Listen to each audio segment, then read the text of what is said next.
Number two, there's qualifications, certain qualifications that you have to have in order for the funding guidelines that are put forth, whether it's CDBG, HUD, or Shannon grants that you have to qualify for. I know that Awake, I have funded them before, so I can't tell you specifically unless they missed the deadline, didn't apply, didn't qualify for the grant, or follow the obligations of CDBG or HUD or the Shannon grant, to be very honest with you.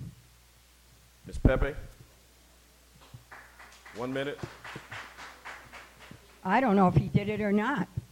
I don't know what you expect from an answer from me. Are you asking me if I don't know what the mayor did. I wasn't in the room. And I'm sure if Awake said that he did that, I would say he did do it if Awake said it. I don't know what you want me to answer. All right, Mr. Tasato.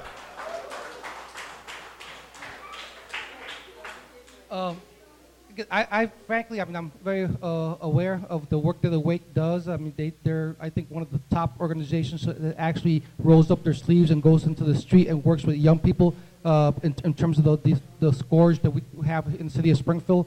It's what I said earlier. There's certain organizations that become favored, and year after year after year, they receive the funds. And other organizations, if you're not in the right group, then you get shunted out of the process. And I suspect that might have been something that happened in the situation.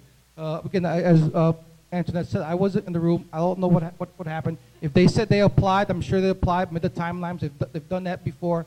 I don't know why they didn't get it. But I know that I did review all the organizations that get CDBG funds over the course of the past 5 years.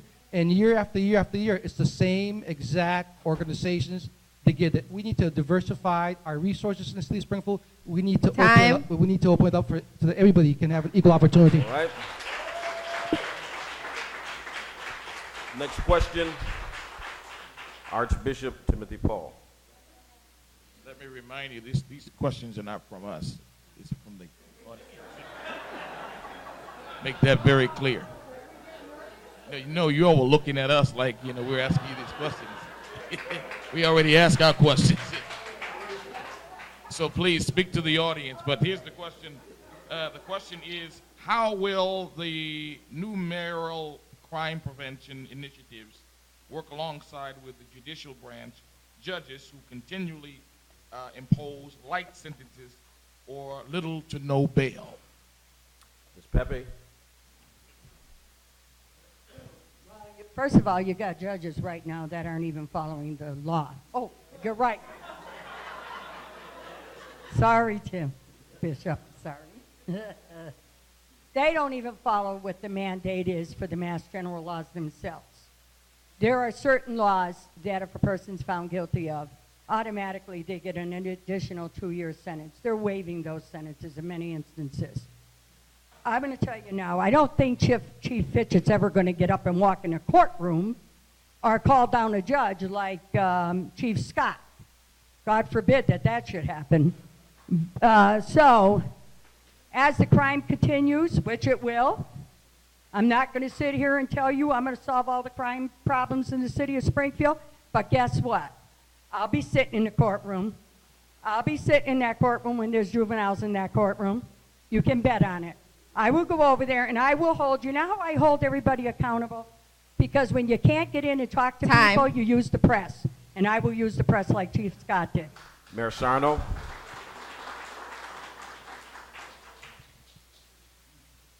As I said before, I'm in weekly meetings in the courts, and that starts from the clerk of courts, the DA, probation and superior district and juvenile court, where we share information as far as youth violence that occurs, and work together with these targeted probation sweeps, warrant sweeps, gang, guns, and narcotic sweeps.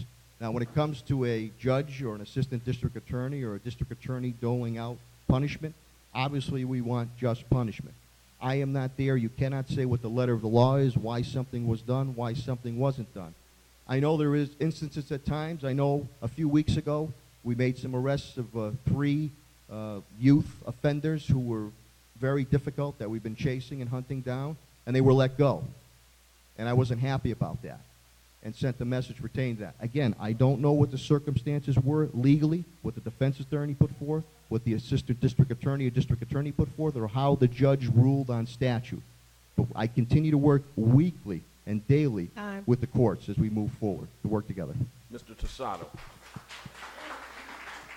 Thank you. Well, Archbishop, I'll interpret the question by myself. I'm going to assume that we're not simply talking about the mayor's office meeting with judges and working with the judgeship to send young people away for life. I mean, there are discrepancies in the law, particularly around mandatory sentencing laws, where often crimes in the city, generally committed by people of color, get harsher sentences than other crimes. Particularly around the issue of crack versus cocaine. I mean, all crime is crime, but there needs to be fairness in sentencing. My intention obviously would be to work with the judges and the attorneys to establish a collaboration to making sure that justice is equal and fair for all. And as I said earlier, I do intend on following through and hoping to establish a gun court in the city of Springfield for quick prosecution Time. of gun cases. But again, it's a balanced picture. It's not okay. Thank you. Ladies and gentlemen, that concludes our questions. The candidates are going to give their closing remarks. Before they do so, I want to acknowledge the executive committee of the NAACP. Those that are present, would you just stand at this time so that we may acknowledge executive committee members of the NAACP.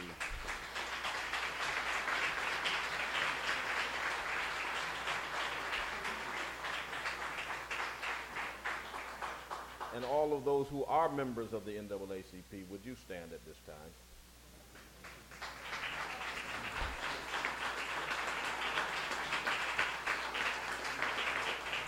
Which means, if you did not stand, you need to see Miss Ida Flynn. Wave your hand, Ida.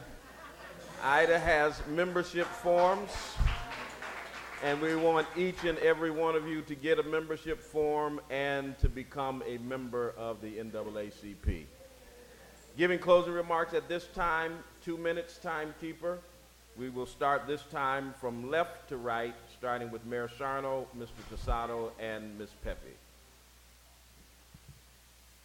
Again, to the NAACP and its board and its members, and to Reverend Swan, thank you very much. Good to be back in your church. Been here a number of times. A mayor has to be able to serve in a time of crisis. And I am so proud of the resiliency and neighbor helping neighbor as we continue to rebuild in an efficient, effective, and compassionate manner. Now, this can be a very difficult job, but I wake up every morning. I love this job. I live it 24/7. I wake up every morning with the passion on how can I make life better for the residents of the city of Springfield. I respectfully ask for your vote Tuesday, September 20th, so we can continue to work together to move our city forward. God bless you, God bless your families, and God bless our city of Springfield. Thank you so much.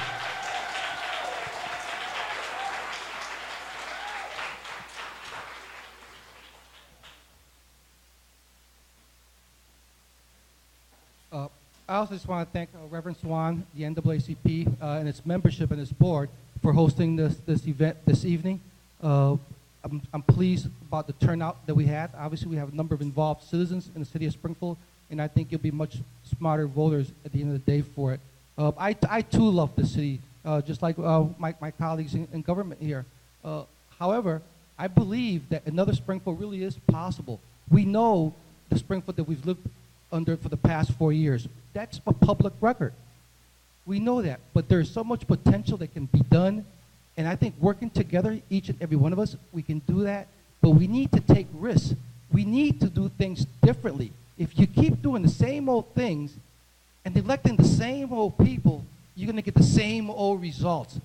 It's really time to make a dramatic change in the way the city is run. We talked about diversity in the education earlier.